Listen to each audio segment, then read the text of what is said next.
बहुत समय पहले एक हरे भरे जंगल में सभी जानवर मिलकर राजा चुनने वाले थे।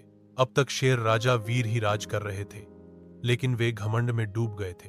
अब नए चुनाव होने थे और हर जानवर अपनी राय रखने वाला था। शेर राजा वीर: मुझसे ताकतवर कोई नहीं, मुझे ही फिर से राजा बनना चाहिए।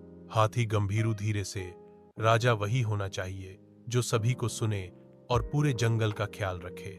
लोमड़ी चंचल: क्यों न एक चुनाव करवाया जाए, सबसे अच्छा बोले वही राजा। कछुआ धैर्यलाल: धीमी आवाज: मैं भी कोशिश करना चाहता हूं, मैं छोटा हूं पर ईमानदार हूं। तोता टिंकू: तो तय हुआ, हर कोई भाषण देगा और जंगल वोट करेगा। पहला भाषण शेर राजा वीर ने दिया। वो दहाड़ते हुए बोले, शेर राजा वीर: मैं सबसे तेज, सबसे ताकतवर हूं, जो मेरी नहीं सुनेगा उसे मैं छोड़ूंगा नहीं। हाथी गंभीरू: मैं जंगल का हर कोना जानता हूं, सभी की समस्याएं सुनी है। अगर मैं राजा बना तो जल, पेड़ और जानवरों की सुरक्षा मेरी जिम्मेदारी होगी। लोमड़ी चंचल: मैं होशियार हूं, अगर मैं राजा बनी तो सभी जानवरों को नई योजना दूंगी।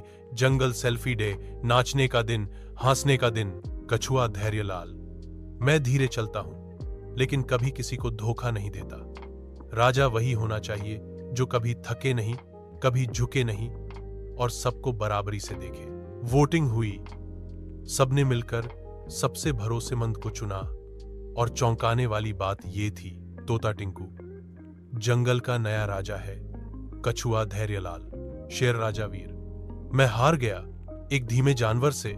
हाथी गंभीरू: यही तो बात है वीर, सच्चा राजा डर नहीं दिखाता, प्यार दिखाता है। लोमड़ी: हमें अब हौसने का दिन नहीं, सोचने का दिन चाहिए।